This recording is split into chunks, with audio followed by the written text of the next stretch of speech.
excited for today's conversation. I mean, you can see who my guest is already. But if you're tuning in for the very first time, this is a platform that has been created in order to help us grow practically and intimately in our relationship with God, and of course holistically in all aspects of life by sharing personal experiences and professional expertise. My name is Sibusiso Mthiya, and I'm hoping that you will really join this family officially, especially after today's conversation, which I'm very much excited about.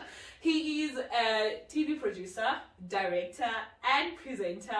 Works for a very big company, and I'm tempted to say it because I love the content that they share. He is part of Hope International. I'm so excited. He goes by the name of Sbusiso Mthiya. Hi. Hello. How are Hello, you? everyone. Yes. I'm okay, thanks, and you? It's just that I'm used to speaking to the camera. Right. I feel like I'm a presenter. No, I'm like, he's gonna take over in a minute. No, don't worry. Let me just put myself together because I'm a guest on the show. How are you? I'm good. How are Good, you? thanks. Thank you so much for coming through. Thank you for having me. First of all, I would like to say congratulations on this platform. You're doing an amazing job, and I pray to God that He blesses you and you have more.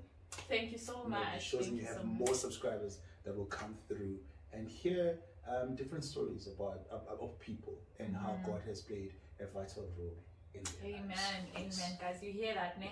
And I would just like to take this opportunity to say you are dressed very nicely. Thank you. Very colorful, right? Yeah, I love this outfit, guys. That's like, who I am. Like, please create a female version of it. I'm Of up this? for it. Yeah. I think this is unisex. You can also wear it. Really? But this is not your size. This is my big size. Yeah, this is my big size. It's very Thank nice. you very much. And I must say, I think in general, you like fashion. I wouldn't say I like fashion. I have a team that makes me look good. Yeah. Yeah. So it's not necessarily me liking fashion. I think in every interview that I go to, I have a team that I work with that I communicate the brief to, and then they suggest what I should wear on the particular day. And then I look good. Then people are like, yeah, you're a fashionista. Trust me, there's no fashionista. There's someone behind it. There's someone behind this outfit. And they're doing a pretty good job. So Thank you so shout out much. to you, stylist. Yeah. Yes. Tell us about Sbu. Where did you grow up and how was life growing up? Hectic. Yo, I was born in Tembisa Hospital on the 2nd of July. Oh my goodness. I'm not going to mention I'm ready for it. No, I was born in Tembisa 2nd of July at 7 p.m. at night. Oh my goodness. Yes. You're just not going to mention the year. Never. And then when my parents split it, we then moved to Soweto in a place called Mfulo North.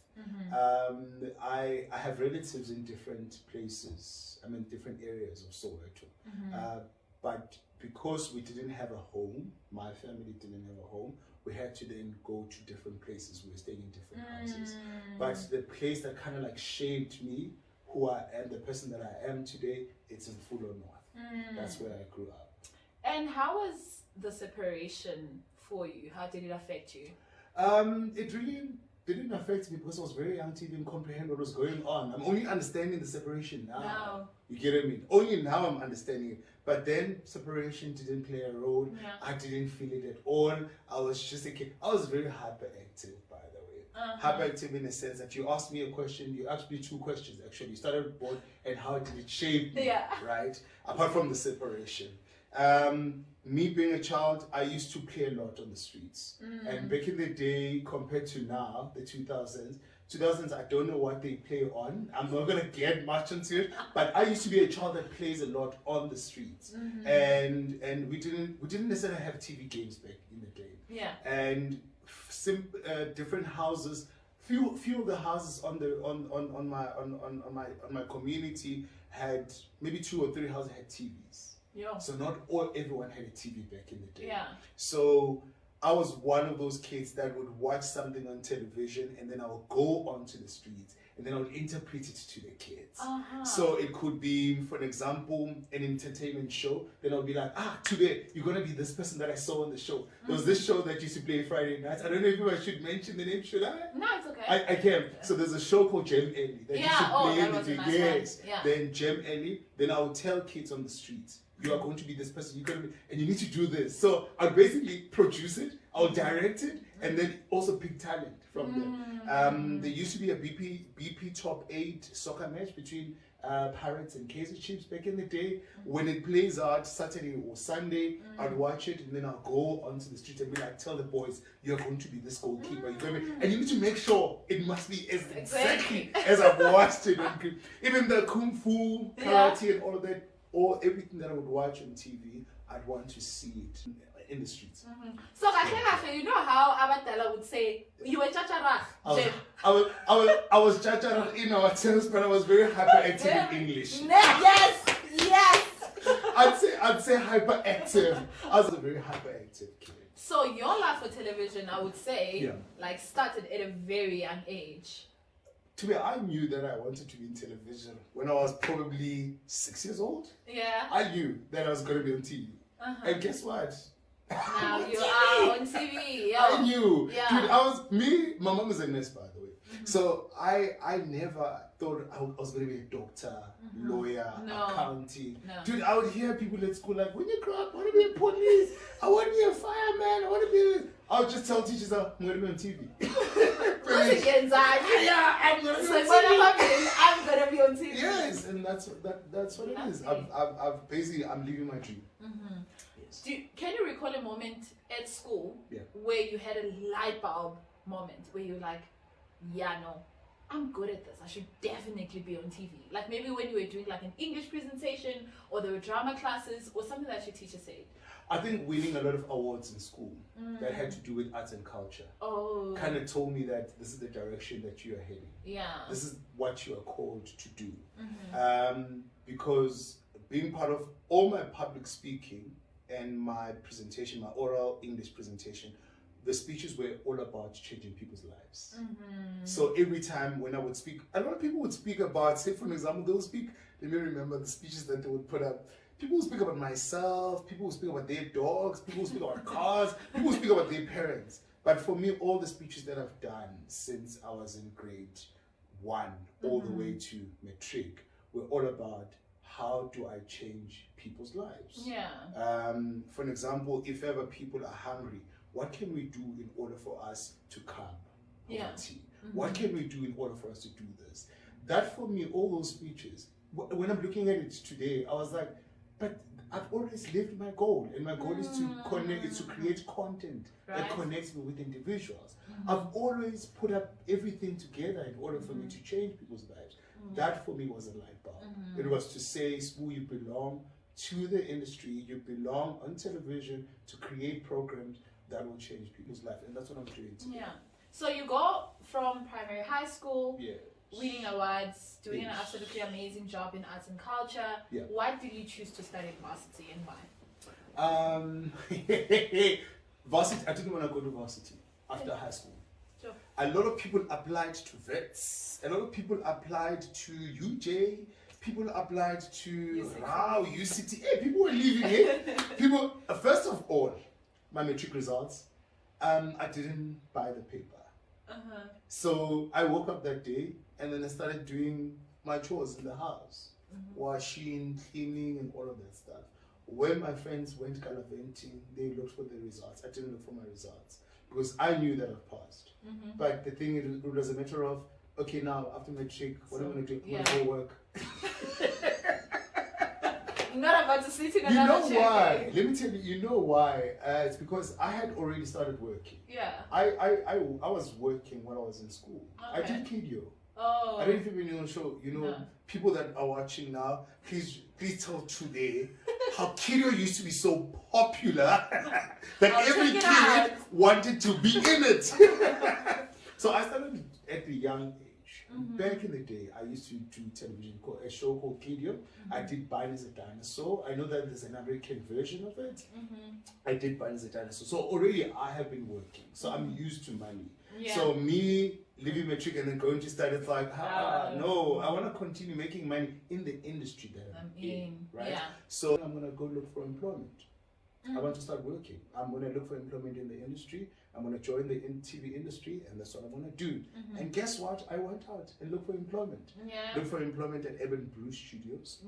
One of the biggest studios in South Africa. It Actually, has the shaped, only studio that I know. that you know. Because Evan Brew has shaped a lot of people's careers. Yeah. Most of the people that are big today, Evan Brew shaped them. So I looked for employment. I was an intern for Your TV. Oh. Every kid wanted to see themselves on Your TV. Yeah. But for me, I didn't necessarily want to be a presenter per se, but I wanted to create content for Your TV. I started as a production assistant. I used to help presenters pick up their bags. I used to make photocopies, like scripts before they, because back in the day they used to do a lot of live shows. Yeah. So I would help them with the scripting. I would help with pushing props, pushing the couches and all of that. That's how I started in television. That's what I wanted to do. And then after that I was elevated. I was moved from one position to the other. At some point I was helping out on certain shows like Breakfast Bowl. I'd be like a puppeteer. So you know those puppeteers like Takalani Sesame, where you wear a costume and then you have to. I do that as well and help out. Goodness, started from the bottom indeed. Me, where I am today, I always say to it, I deserve to be where I am. No, true. Because I really started from the bottom. Right. And then I worked my way up. Yeah. And I feel, and this should be a lesson to most of the people that want to get into the industry. We do not start as producers. We start from the bottom and work our way up. So for me, I started there and then I was promoted from one point to another. There's more to this, but because for the sake of the interview, I'm just going to keep it. Right. So then I started working. Then while working, then I decided to go and study what we call Bachelor of Arts in Communication Science. And here you are. I'm still studying, by the way. I'm not sure what level I'm on now. I'm going to say. I'm excited because I think after the thing happens, I'm gonna come and share with you guys because I know what he's studying and what's gonna happen, but I'm gonna keep it in for now because I'm so excited. Honestly, congratulations on that. Right. Yeah, yes, thank you really, very much. Very good. So tell me, first job. Yeah. What do you think you took from that first job that has stayed with you throughout? Sure. Good question. Hey, good question. That has stayed with me. I think it's patience and perseverance. Patience in the fact that when you get into a production, production is filled with a lot of people with different personalities. And that come from different places. And some say the F word, the S word, the B word. Normal. It's a normal language. But for me, because I'm from a Christian background, it was so difficult for me to absorb it at first. Number one, so it was difficult for me to absorb it. So I had to learn certain people. People's characters, the language itself. I had to teach people how to treat me and how I need to treat them and how I'm receiving things. Patience. Right? Patience of understanding the next person and them understanding who I am and where I come from. I have a character that made them to be uncomfortable. I don't eat meat. Dude, productions outside, after we rep productions, we chow meat. So I don't do that. I don't drink. They drink. And they go wholeheartedly. I am not that guy because I'm from the Adventist family. Do you get me? So patience of learning each other. Right? Patience of understanding the industry. What's another one? Perseverance. When I started, like I said, I did photocopies and all of that stuff. That my peers during that time were the presenters. So the guy who's doing your photocopy, the one that is picking up your school bag, that is picking up your uniform, that is choosing your wardrobe, is the same peer as you. But we have different goals. Their goal was then for them probably to be famous, but my goal was I want to be at the top. So I need to persevere. Whatever it takes for me to get there, I will do that. I love that. Was it. So I persevered to that. So two things that I've taken, it's patience and perseverance. And I'm carrying it with me even today. How so? Today I'm a world-renowned producer. Well, actually, let me say award-winning producer. Simply because of it has taught I'm patient with every person that I hire on set, every person that I work with on set, the actors, the presenters, the crew, the sponsors. I'm patient with those people and I persevere. As much as they will give me 10 rand in order to put a production up, but I make sure that I persevere in order for me to get 100 rand. So that's what I'm taking. I love that, especially the part where you mentioned that you'll be making photocopies for your peer when they appear on TV or in a higher level of a position than you. But because you know your goal, you don't focus on that. You are not intimidated that this person, we went to school together, but we went this and we went that, right? You are not that you picked that up. We actually went to school together with them. Right? You'd be shocked. You focus on your goal, because sometimes I think as people, we are scared of starting from the bottom. Like, we don't mind starting from the bottom, but we are scared if our starting from the bottom includes our peers being at the top. Yes. And that kills many dreams, because you just can't imagine me working for this person, me washing this person's car. But you're not thinking, wait, you might actually own the biggest car wash out there. Definitely. You know? Definitely. I really, really like that. So movers, because I got to know about you, Live Destiny. So you went from Kido, you went to Yo TV, you were Bunny.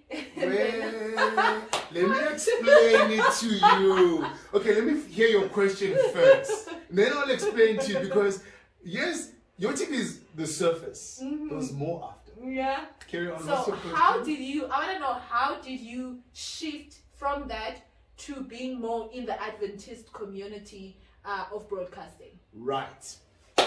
This is what I get all the time, but I'm just going to make sure that I put it all together very quickly. Yeah.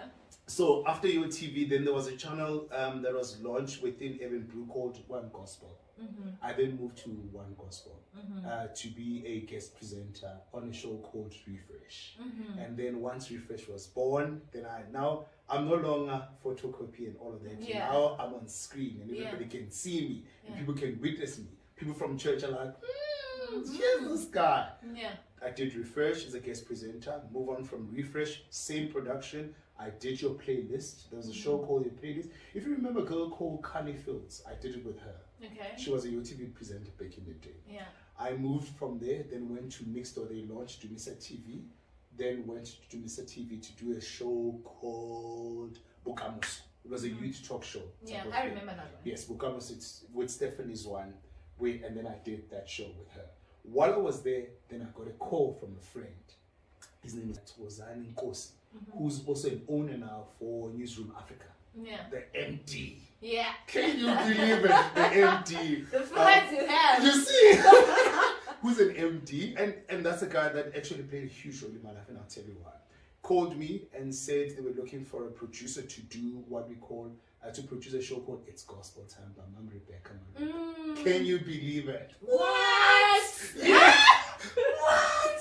So first of all, the fact that they invited me on the show, it's just big on its own. And the fact that I'll be working with alongside Mom Rebecca Malope, and as a producer, Teach me. I was starstruck. Every meeting that they called with Mom Rebecca, I was like, they'd be like, smooth, speak. I was like, yeah.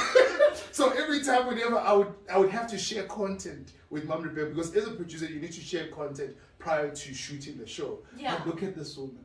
And what I love about Mom Rebecca, and I'll forever say this every time, was the fact that Mom Rebecca is a mother on set. Yeah. She is not a colleague. She's not a co-worker. She's a mother. Yeah. And when Mom Rebecca sat with me, she was like, my child, what is your culture of working?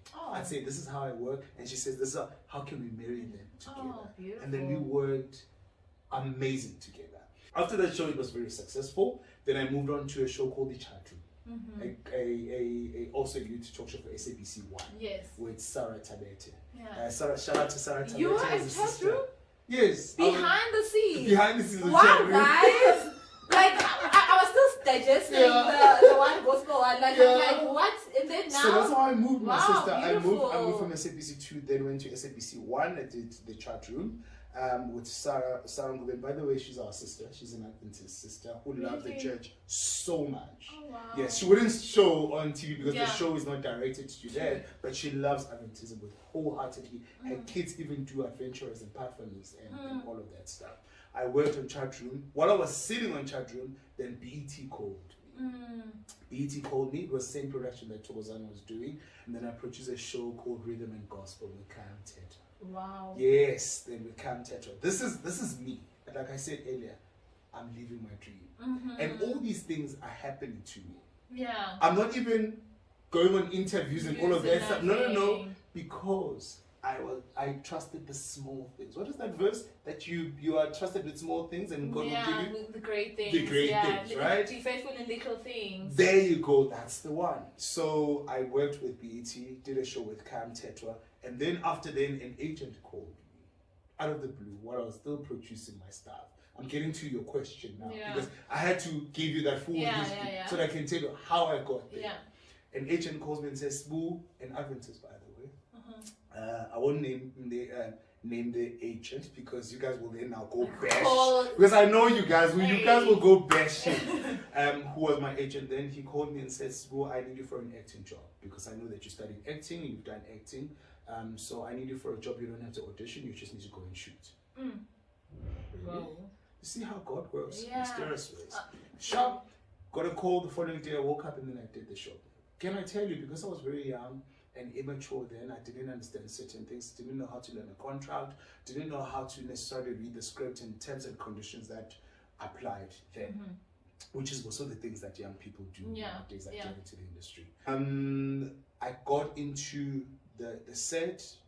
Can I tell you what the script was? The script was saying, you have sex with this girl, you go to the party, and then you have sex afterwards, and you discover that there's a dead body lying next to you, because it was like one of those NYPD, the FBI type of shows, CSI, those kind of shows, you know, NYPD and FBI type of. It was called Task Force. Sure, today, my goodness, I got a brief in the morning. For the first time, I'm reading the script. I didn't read it last night. I didn't prepare for it. Didn't prepare my family that I was going to be naked on the show. Huh? Yes. You can imagine. So, by the way, before you shoot a scene, the director speaks to you. You kind of like chats together how you're going to play this role. This guy is not explaining to me what I'm going to do. Dude, I'm like, no, I cannot. My church is going to see me. By that time, I'm a Pathfinder director. I'm a Pathfinder director and everybody knows. Everybody knows me then. Because obviously certain shows launched me already. That I'm a TV guy. You get me? So I get into the scene. This girl welcomes me wholeheartedly. Hey, Steve, we're going to do this together. So how would you like to be kissed? We're going to kiss? How would you like me to take off your clothes? We're going to take off your clothes. And then your pet. Oh my goodness. And I'm really, I've been lying to you. I've acted, but I've never done something so drastic. Sex scenes are very drastic. Especially for a Christian. They're very drastic. They're just a lot. You get what I mean? A lot. Got into the scene. It was a first shot. It was a one take, by the way, because I believe in one take. I don't want to do things twice. I do it once and then it's done. And when I do it once, perfect. I don't want issues. I told you before recording the show, right? Oh, no, he did. So we got on the bed, start kissing, going very well. Director loves it. Take off my clothes, take off my pants, you know, that whole vibe stuff. And then the scene was done. Director was happy. Now I'm going back home. I need to explain to the people, how is it? Because mom's asking me, so how is the recording? Then I say to him, so what's going to happen is I'm going to appear on TV, and this is how I'm going to appear on TV. And I don't know how you're going to feel about it, and all of that. Mom didn't say anything. Mom was like, okay. Because mom always believed that this is what I want to do. So she was allowing me to live my dream. And that's what I love about my mother. My mother allowed me to live my dream. Fine. Wednesday comes, shows appearing. There's an advent. Church people, wow, our own partner and director. Always when the advent appears, it appears good. Everybody just laughs. Like, oh, Tuwe is going to be on the show. Everybody's speaking about it, everyone, Tuwe. And then the show starts. Yo. And can I tell you when the show started? It started on me. Guys, they couldn't choose Tuwe. They couldn't choose any other guy. So you can imagine, they've ruined my church people's moment. Like what? They can't even watch the show. The show started, and by that time, we had cell phones. Yeah, we had cell phones, but we didn't have WhatsApp then. So we had cell phones. So people could call you, but they couldn't WhatsApp, and they couldn't take pictures. Good. Or put it on their status. Yes! Thank God to it. Thank God. So it started. My family's there. Everyone is there. My sisters are there. They're watching the show. Yo, today. If you think the worst, dude, everything was there. Yeah. Everything was on screen. I wasn't proud of myself. Eesh. No, today. Even now, it is not my proudest moment ever. I think that's why Mommy kept quiet. You know, she might not have entirely agreed with it. But actually, I'm getting emotional about it. Yeah, no. But I think she knew your. It's not my proudest She moment knew ever. your values and your principles deep down, and she wanted you to discover that for yourself. Yes. Yeah, she didn't want to say anything. She wanted you to decide if this is what you want to do. Because faith is personal.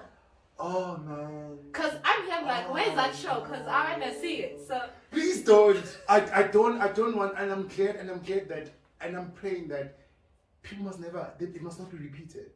I don't want to see myself in that light. How naked were you? Oh, no, stop. So there's more to it. Mm-hmm. So it appears. Mom is like, nice, well done, that's great.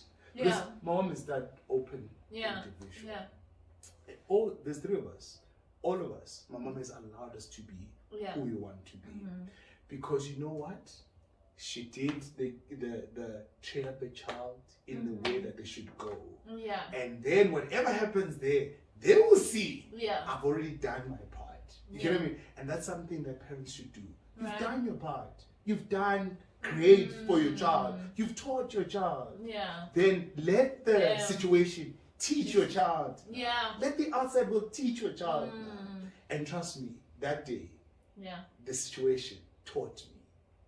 It gets worse. Yep. Finish on Wednesday, show done. Saturday, church. Yeah. Dude, I get to church. Kids, Sbusiso, we saw you. I'm like, yes, you saw me. We saw you on TV with your underwears. Sbusiso. Yo, I'm like, yo, this kid. And they're pathfinders, they're very innocent. Yeah. You get me? Because they were seeing the person that they see in church. And it's just that they're seeing him in that light. And the light that is very dark. Light with TV, but it's dark. Situational, it's dark. And then the pathfinder is like, this So you know how it's like, things you do in your career. And then parents are like, guys, no, we saw you. It was a very, you know how parents say, it was a very nice show. We enjoyed it. I know it was great. Then I think it was classes, and then divine service. Divine service was this guy. I'll never forget him. His name is Manape Mahanyel. I think he was our elder that time. He preached, and he preached a sermon about choosing the right careers. How to choose the right career. And then he even made an example about me. He said, you see, in life, you need to make sure that you choose a career that follows. First of all, you need to choose to be a Christian. Once you've chosen to be a Christian, being a Christian should guide you in the careers that you choose. Because some people would not accept Jesus as their personal savior because you did not portray Jesus. You are the someone that people see. So if you do not become that individual, then people won't receive Christ. For me, I felt it was an attack because I was in that space. It's like, this guy's attacking me. How can this guy say why? And I sit in front, by the way, in church. Why is this guy speaking to me? He's speaking directly to me. You get what I mean? The Holy Spirit was taking over. Because the Holy Spirit was trying to tell me that where you are is not the right place. Yes, you are talented. Yes, you can do this. But this is not where I want you to be. Yeah. Right? Monday came. I was like, I need to make a decision. I need to make a decision. This is very, very important. This someone spoke to me. Yeah. I need to do something. Yeah. Guess what? Istanbul was launching. Wow. Right in that space when I was having that. Istanbul was launching. I don't know if you know about Istanbul TV. Yeah. Istanbul TV was launching. My mom got me an interview with Babam Kwanas, the founder of Istanbul TV. I went on Friday. I was interviewed by a guy called Rodney Dube. And then he went to an extent to say, I want to create a show for you called One. Then I left SABC2, BT, all of that stuff. Then I went to Istanbul TV. Yeah. When I got there, started working there as a presenter. A show was playing every Saturday evening. If you guys can remember it, 7 p.m. I was there on one-on-one interviewing groups and all of that stuff. When Samulo died, then I moved on to Life Destiny TV. But when I moved on to Life Destiny TV, I moved in as a producer. Then I started creating content for the church and all of that. And then they put me on a show called Sbusiso. Then I started doing Sbusiso. Sbusiso was oh, but famous. On Sbusiso, right? I do it. Hey so guys, Sbusiso, hey, if I get a little happy, you smoke. Sbusiso, no, to be honest with you, you know, like wash. Yes, Not even with dishwasher. No, chick. Yes, you know, yes, bro. So I got to Sbusiso, then I was doing Sbusiso. Sbusiso is really loved by a lot of people. Yeah. And I don't know why. That show was just amazing. People really loved it. Even grandmothers, grandfathers, they just love that show for some odd reason. I met this other woman who was like, oh my child, there's this brown suit that you wear on that show. Oh, I love it. I'm like, oh, lo mama. Yes. Well, everybody still calls me Sbusiso even now. Then I joined Sbusiso. Then after Sbusiso, when Life Destiny went down, I got a call from Hope Channel International, which is under SID Media. They said, hey dude, we'd love you to come on board and work with us. Headhunted again. Yeah. That's how we roll. You get what I mean? Yeah. Then I started joining SID Media, and today I'm with SID Media as a producer, director, and a presenter, and I head their content team. Oh, I love it. I love it, guys. I love how every time when something died, God would resurrect, like at the right time. Definitely. You know, and as much as those things may have died, and you might look at them because we are people and we like to critique ourselves, like, hey, but you then realize they were all steps that I needed to take in order for me to get where I am today. I love that. Oh my goodness. I was in this mood that people see today. Yeah. And I'd long hair with the stylist. You couldn't afford the stylist. No, never. And I'm telling you, in everything that I have today, I had to really work hard for it. And I'm one person who is forever learning. And in every project that I get into, I try and see what my predecessor. In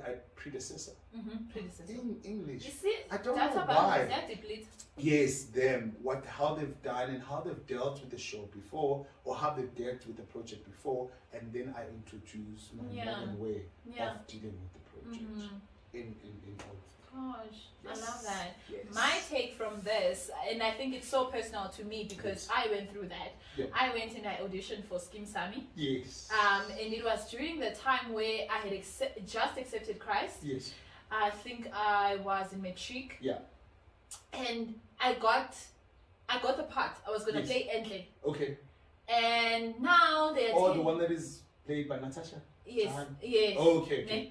And now I know that I'm gonna kiss our T-boss, and you know, and I accepted it there. Yes. Then when I went home, I just felt like it's not me. No. Like, and the idea of putting weaves and everything like that, and I knew that yes, once you get into a career, there are certain sacrifices that you might need to make, but compromises of principles now, that's a whole different case. That is true. Yeah, and I think that's when I wouldn't say my love for acting died, but I kind of like stopped pursuing it and presenting because I felt like, how do I even do this in a Christian setup?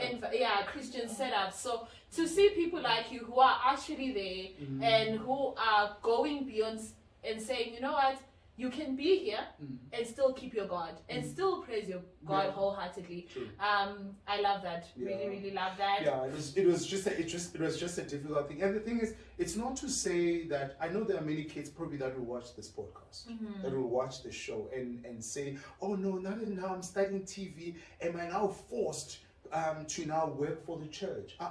No. It's just that when you are now in the commercial place, you need to know your place and you need to stick to your values. Right. And your values must come strong.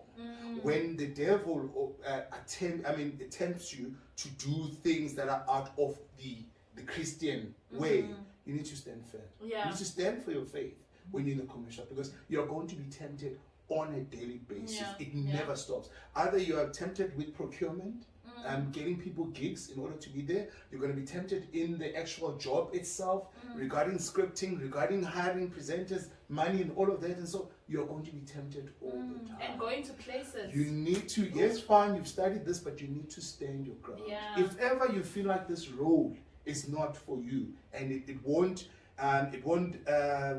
glorify God, leave it. It's not for you. Yeah. If ever you still want to be a Christian. Yeah. But if you don't want to be a Christian, you want to be a normal person who wants to continue, you want to visit church and then still work in that industry, feel free to do so. For me, it didn't work out. I don't know what it will do for you. So choose your way. Choose the way that you want to do. Choose what works for you. I love that you are not really imposing on anyone. No. If you don't want to be in the Adventist or Christian community circle, you don't have to do so. And you're right. Sorry to cut you there. The Damascus experience is different from everyone. True. Your Damascus experience won't be the same as mine. Yeah. My Damascus experience was that particular scene. I was like, hey, dude, I'm changing from Saul to be Paul. I can't do it anymore. I can't go in around killing, you know? I need to change. I need to repent, and I repented. Oh, that's good, man. So, here's this beautiful journey that you are in right now and still growing beautifully. So, I love it. Yeah. You know I'm your #1 fan. Thank you. Thank you. I love content creators. I appreciate presenters. Yes. I appreciate actors, but I appreciate people behind that. Thank you. Because having to... I know my YouTube channel is pretty small, but having to find a guest, figure out what question you're going to come with, at what time, it's a lot. And they're driving themselves to your place. It's a lot. So the people behind everything, it's absolutely amazing. And sometimes I think of God as that. That God allowed us to be actors and presenters while He's the producer. He's allowing the world to see us. You know, it's such a privilege. Like He's like, no, I'm gonna make you famous, but it's me behind the scenes that's doing the work, right? So, as we come into a closure, what are the plans? What are we most excited to see about Sbu? I'm getting married. I'm joking. Finally, guys, listen. I'm joking. Let me tell you this before Sbu says anything. Oh my goodness, this is so much fun. Sbu is a very hard to please person. Sbu is a perfectionist. Oh, definitely. I am a perfectionist. I think the lady that's is going to be with me. Yeah, gonna go through a few interviews. Yeah. We will do some mic check, sound check. Do you look good Dress on camera? code. Dress code. And you're a timekeeper. I said let's do this at 11:30. Yeah. And you were here by 11. I don't gamble with my career. I love that. I don't gamble with my reputation. For those that are going to invite me in the future, I don't gamble with my career. This is what made me the person I am, and I'm still growing in this. So I respect every single production that invites me, no matter how small it is, no matter how small the platform is, but I respect the craft behind and the people that are working behind it. I'm definitely going to honor you. I'm going to be here on time. You did, man. I appreciate that. Exciting things? Yes, exciting things. Let's not give away too much. No problem. It's just like one thing. No problem. What are they going to see in the near future? No problem. So we've already said that I'm with Hope Channel International. We've already worked on, we've got teen shows, Teen Gospel Live. We've got the Chosen Generation, show that speaks about issues that are affecting young people in the church and offering biblical solutions to them, which is great. And then I'm obviously doing Rhythm of Life. It's on now, and you can watch it every Friday at thank you. Every Friday at 7:30, I'm meeting different people that wrote books based on their lives. Hey, dude, people have gone through a lot, and I'm glad that God played a huge role in their lives, and God keeps uplifting them on a daily basis. Last but not least, it's Sami. It's a drama series that I wrote with a couple of friends. It's coming up very soon, and that's something that people should need to watch out for. And why should people need to watch out for that? I've never created a drama series before. And my Damascus experience came from a story. You get what I mean? Yeah. So I feel like people, when they watch Sbusiso Mthiya, they will have their Damascus experience. People are going to learn a lot from the different characters that I've put out there. I cannot be an actor in the commercial industry and do everything that I've done, but I thought that it's best that I create something that I left in the commercial industry in the church. And how I am creating it, I'm using God as the hero, not myself as a hero. So all my characters, they don't see themselves as having strength, but they see themselves looking up to God for strength. You can and reciting that verse that said, I can do everything through Christ who strengthened me. So all my characters are utilizing that. That's why I want people to watch Sbusiso Mthiya, because it's based on young people that are making decisions. Young people are making wrong decisions today.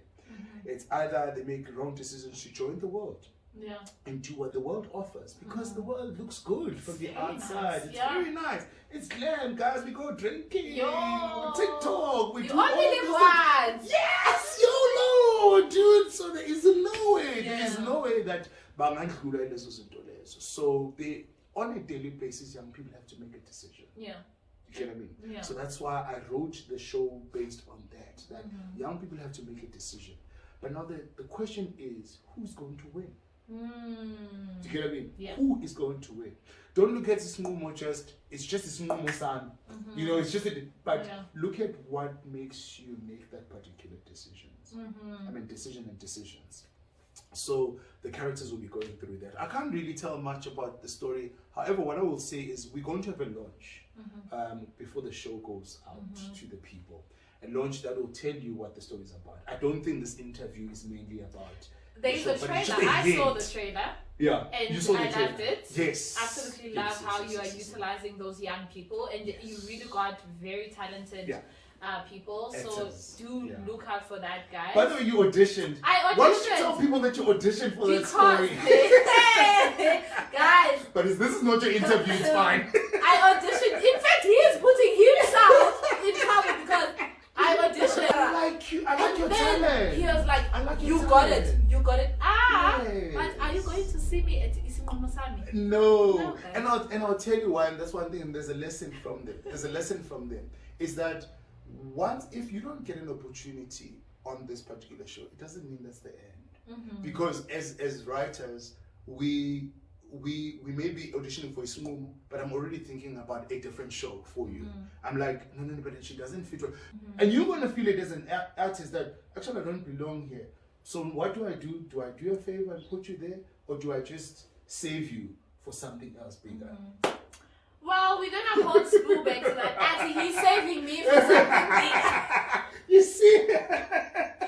So guys, keep watching your television screens for something with But yeah, man, this has been absolutely amazing. Thank you. Thank you so much for coming through. I really appreciate it. You know, people that take time to come to Garden Growth, we are still a new baby. But for you to trust that, you know what, I can come through here and actually sit down with Tubi. I really appreciate it, and I learned a lot today. This conversation meant a lot to me because I'm a creative, and I really always wanted to have this opportunity with you. And he is very hard to find, so of course I had to use Garden Growth. I'm like, no, it's not me, it's Garden Growth.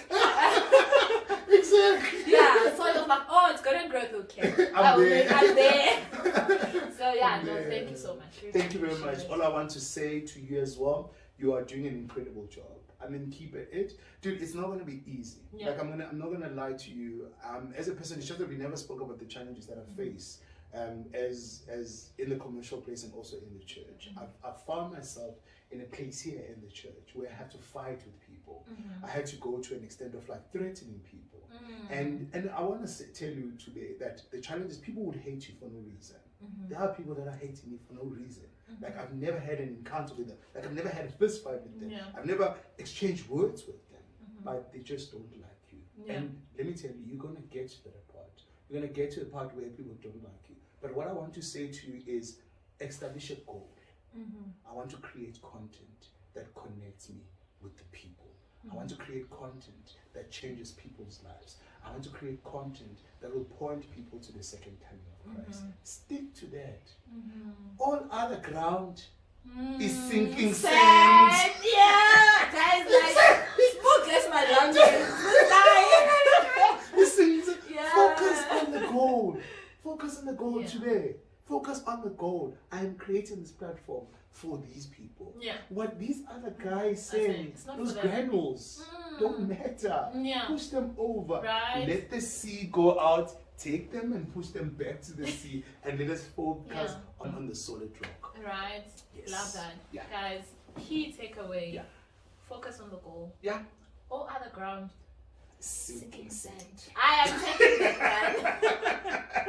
It has been absolutely amazing. Thank you, Sbu, and thank you for hanging out with me. God bless. Take care.